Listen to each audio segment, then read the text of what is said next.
Hi, this is Mashnu, and I would like to analyze a game now that I played this afternoon at chess.com.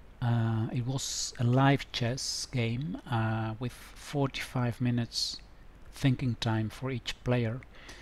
I was playing white here against a player from Argentina. His nickname is Astorani40, and I was playing white.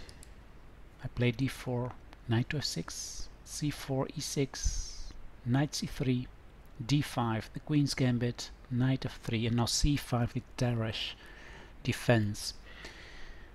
I took now on d5, e takes d5, and now here I didn't remember quite what the theoretical line is. So I thought it looks actually very logical to play bishop to g5, pinning this knight on f6.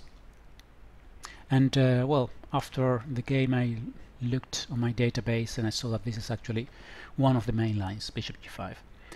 The idea is to pin this knight, so I'm threatening to eventually take later on d5. So for example, d takes c5, bishop takes c5, and the knight takes d5. So what he played here was bishop to e6, defending d5, and I played e3. Actually, e4 was also possible. I didn't realize it during the game, but e4 was also an idea. I'm not sure if this is well playable or not. If it takes, knight takes, and well, probably bishop e7 solves all the problems, right? Yeah. Well, I could perhaps take on c5 now. Oh, that's interesting.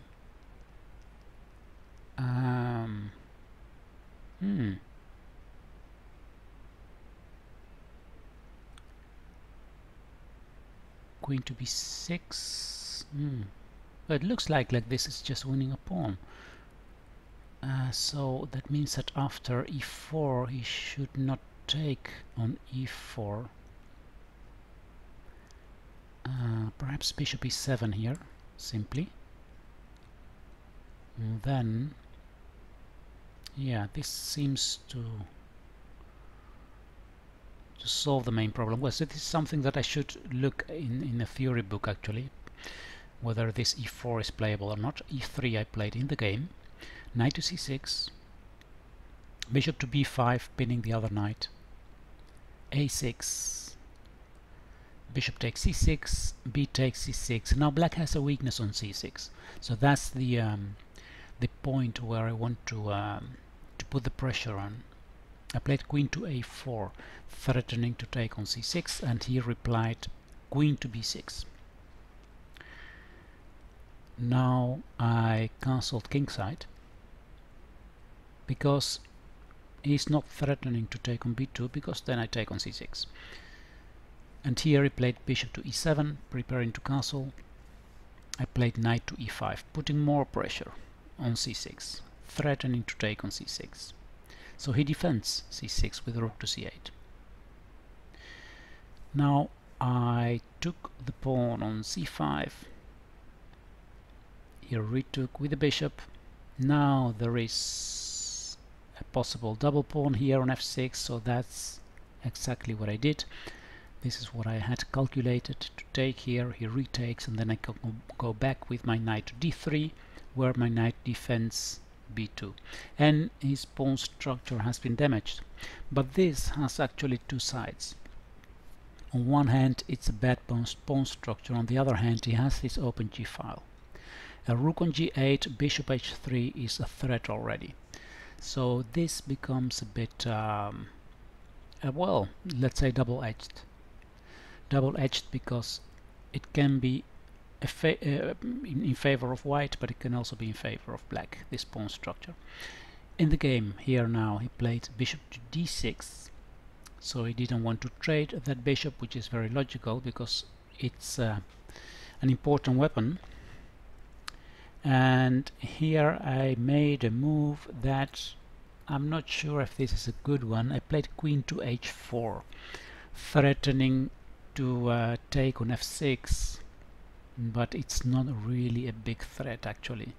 I kind of regretted this move because my opponent played rook to g8, and that is a very strong move. I was surprised by this. I didn't expect it. I thought that move that rook cannot move from h8 because then I take on h7, but of course taking on h7 would be a big mistake, opening another file for his attack.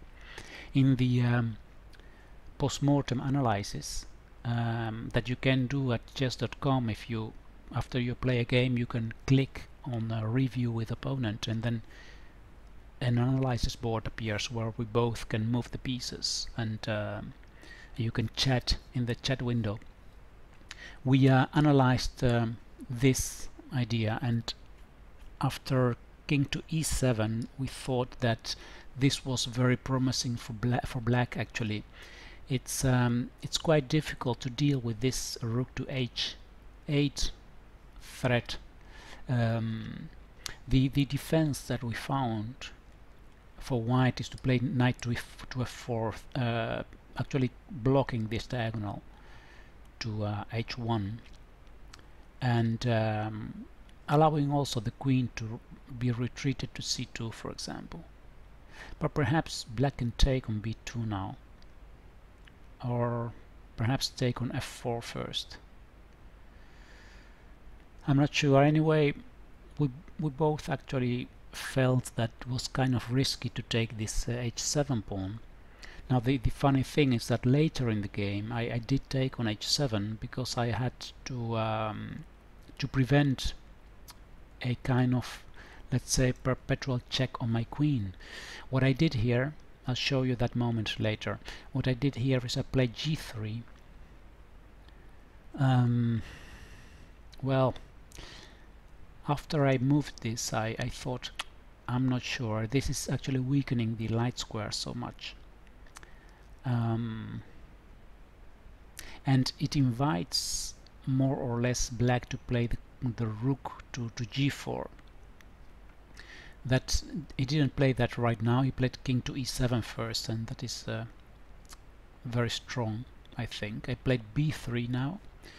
My idea was to play the knight to f4 without being worried about queen takes b2. And here I played rook to g4. Now still I didn't want to take on h7, but what happened now was that I went to h6 and he played rook to g6. So I went back to h4 and he played rook to g4, attacking my queen. So I looked at the clock, and I believe he had about 10 minutes left, and I had about, I believe, 24 minutes left. So I had more time, and that made me decide to avoid the move repetition and take a risk by taking on h7. Queen takes h7 is what I played. Here he played rook g to g8, and we also examined in the post-mortem the move rook c to g8. That looks also interesting. Well, with the idea of perhaps sacrificing here on g3, and I think that the most safe reply for white is this knight to f4 move. That is a very multi-purpose move. It not only attacks this attacking bishop there, it also makes the escape for my queen possible. So I think that this would be okay. Bishop takes f4, e takes f4. Now rook takes or rook takes g3 perhaps. How about rook takes, h takes, rook takes, check. This is pinned, so I need to go to the h file. Is there anything here? Oh, he has a check, of course, here on h3. Then takes, takes, takes. Ooh. Or let's go back. He can take on c3 as well. Whoa, this looks somehow dangerous. I mean, I'm the exchange up, but my king is so unsafe.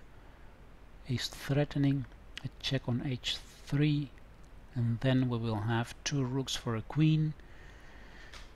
Very unclear, I think. So let's go back. Let's go back, because this is about this sacrifice on g3. That's interesting, because we did analyze this line in the post-mortem analysis, but here we did a different move. I don't quite remember which one. I believe that he suggested something like queen to d8, but I'm not sure. Which is a less strong move, because I have knight to e2 now to defend g3 against that eventual sacrifice. Let's go back to the game. Interesting. Rook c to g8. In the game he played rook g to g8 with the idea of playing rook to h8 and then the other rook to g8. I played knight f4, by the way. He took the knight. I took back with the e-pawn. Now rook h8, queen d3. Perhaps queen c2 is better, by the way, to have this queen defending the second rank. He played f5 now, and I think this is a poor move, because he blocks his own bishop.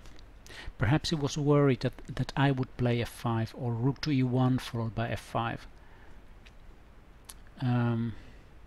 But it's very difficult to find the correct way of continuing the attack here for black. After f5, I made a mistake, a defensive mistake here. I played h4, and that's not a good idea. It's I thought that this was solving all the problems on this too fast, but actually it's inviting black to continue the attack with rook to g8, for example. Rook to g8. This was not played in the game, by the way, but I then have to go to h2, and then he could continue with d4. In the game it was actually the other way around. He first played d4, so here he played d4, and I played knight to a4, and he went with his queen to d8, and I went knight to c5, and now queen d5 was a scary move. Queen d5, threatening rook takes h4. That's the big threat. Rook takes h4. If g takes h4, rook g8 check, king h2, queen g2 checkmate. Boom.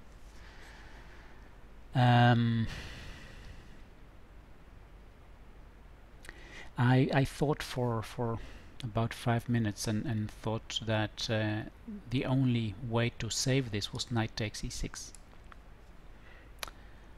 Now taking on h4, that doesn't work because I have knight to g5 eventually. So after rook takes h4, g takes h4, rook g8, now I have knight to g5. And that saves me, because f6, then I just simply leave it there standing, rook to e8 check, and white is winning here. There is no possible attack there over the g file. So this sacrifice doesn't work any longer. It retook here on e6.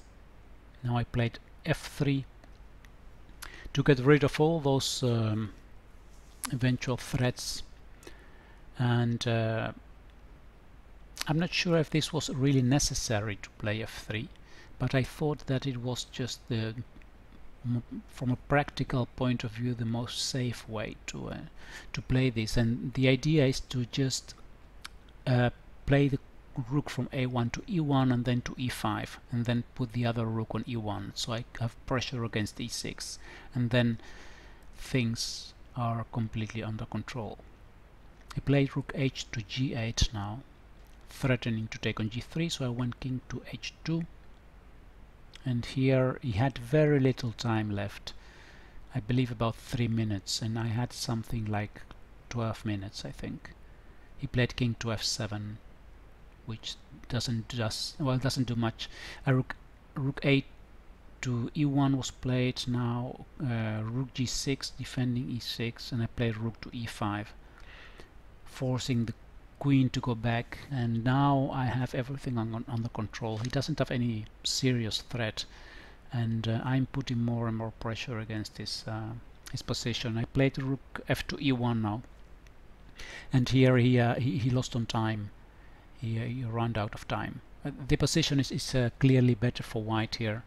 Well, perhaps queen to d7 to overprotect this pawn is necessary. I can still play queen to c4, attacking it one more time. d3, I don't think this is strong, because this pawn will become a weakness. I can play rook to d1 and then threaten to take it, so that pawn is not a very big danger. And these pieces are a bit tight. Perhaps it's a rook to g8 something. No, then I take on f5, because this pawn is pinned, so that's something. Perhaps rook to... Ooh, this doesn't look good. King g7 then I take on e6. So this is collapsing actually.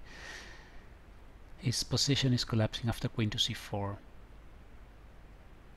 There is no way to defend this. I mean, he can defend it with this, but it's such an ugly place for the rook. So I could, for example, take on a6 or play rook d1, because c5 is not sufficient, because then I take on c5. So this is absolutely better for white. But well, anyway, he ran out of time after rook f to e1 here in this this move. Okay, now the reason why I'm doing this video, actually, I should have told you in the first place, is that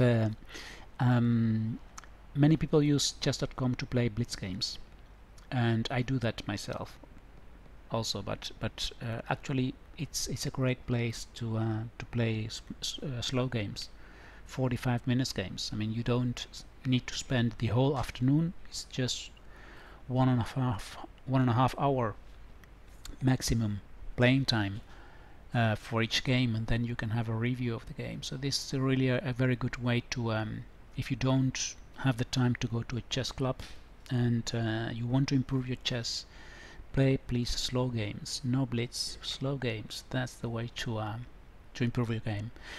Play slow games and analyze your games.